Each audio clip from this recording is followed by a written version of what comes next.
সংখ্যায় পিছিয়ে থাকলেও ঘরে বসে নেই নারী প্রার্থীরা। সামাজিক বাধা, নিরাপত্তা ঝুঁকি ও পারিবারিক চাপ পেরিয়ে নেমেছেন প্রচারণায়।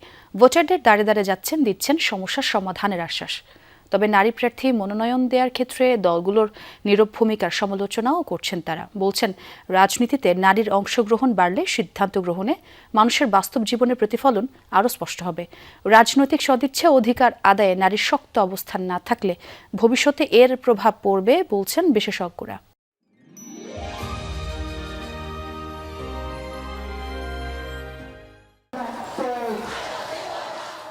জুলাই গণ অভ্যুত্থানে রাজপথে সম্মুখ সারিতে ছিলেন নারীরা। আন্দোলনে স্ফুলিঙ্গ ছড়িয়ে দিয়েছিলেন সারা দেশে। সব ধরনের বৈষম্যের বিরুদ্ধে ছিল তাদের সরব অবস্থান। বদলে যাওয়া বাংলাদেশের নেতৃত্বে নারীর প্রতিনিধিত্ব বাড়বে সে আকাঙ্ক্ষা ছিল সবার। সংসদ নির্বাচনে ৫% নারী প্রার্থী মনোনয়ন দেয়ায় একমত হয়েছিলেন জুলাই সনদের অংশীজনেরা। যদিও বাস্তবতা ভিন্ন। বিএনপি ৩০০ আসনে প্রার্থী দিয়েছে ৯ জন, এনসিপি ২, জামায়াত ইসলামী, ইসলামী আন্দোলন সহ ৩০টি দলের নারী প্রার্থী নেই। দলীয় স্বতন্ত্র বিদ্রোহী মিলিয়ে ৮১ জন নারী লড়ছেন এবারের ভোটে। পিছিয়ে না থেকে সরাসরি ভোটারদের সঙ্গে সংযোগ তৈরি করছেন এই প্রার্থীরা। কখনো পাড়া মহল্লায় ছোট সভা, কখনো উঠান বৈঠকে উন্নয়ন, শিক্ষা ও স্বাস্থ্য সেবা তাদের প্রতিশ্রুতির কেন্দ্রে।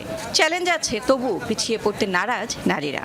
আমার মতো যারা নারীরা এগিয়ে যেতে এবং সাহসিকতার সাথে এগিয়ে যেতে যারা সামনের দিকে দেখতে পায়, তারা যেন তাদের জায়গা থেকে তাদের নিজস্ব অবস্থান যদি ক্রিয়েট করতে পারে, আমি মনে করি নারীরা তাহলে তাদের এই পার্সেন্টেজের সংখ্যাটা নিজেদের প্রচেষ্টায় বাড়িয়ে ফেলতে পারবে। প্রোপাগান্ডা, সোশ্যাল মিডিয়া অ্যাসাল্ট বট বাহিনীর দ্বারা এই কালচার এই যে একটা খুব মারাত্মক রকমের, আমাদের জন্য যারা আমরা ফ্রন্টলাইনার তাদের জন্য তো অবশ্যই, সাধারণ যারা মেয়েরা আছেন তাদের জন্যও কিন্তু যে মানসিকতা যেমন মানুষের মধ্যে আছে, ওটাকেও আমাদের চ্যালেঞ্জ করতে হবে, ফাইট করতে হবে। রাজনৈতিক দলের সাথেও নারীদের ফাইট করা উচিত। আপনার ভোটের সময় নারীকে কাজে লাগাচ্ছেন, আবার ভোটের পরে আপনি নারীর পরিচয় শুধু নারী হিসেবে ট্যাগমা দিচ্ছেন। বিশ্লেষকরা বলছেন, আর্থসামাজিক বাস্তবতা, রাজনৈতিক দলগুলোর ভেতরে নারী নেতৃত্ব মেনে নেওয়ার ক্ষেত্রে অনীহা রয়েছে। কারো কারো নারী বিদ্বেষী বক্তব্যেরও সমালোচনা করেন তারা।